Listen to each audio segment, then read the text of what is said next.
Diqqat, ta'ziya.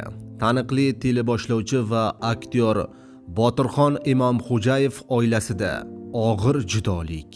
Bugun katta yo'qotish bo'ldi. Oila a'zolari va yaqinlariga ta'ziya izhor etamiz. Assalomu alaykum hurmatli tomoshabinlar, siz ham o'z ta'ziyangizni yo'llamoqchi bo'lsangiz, videorolik ostiga bir dona like tugmachasini bosib qo'yishni unutmang. Diqqat qiling, Mirzo teatri a'zosi Nikolonning nabirasi deya e'tirof etilgan qiziqchi, Mirzo teatri aktyori, taniqli teleboshlovchi va aktyor, bolaligidan san'atga qiziqqan Botirxon Imomxo'jayev afsuski bugun og'ir judolikka uchradi. Bugun 7-iyun kuni aktyorning akasi Baxtiyor Imomxo'jayev olamdan o'tdi.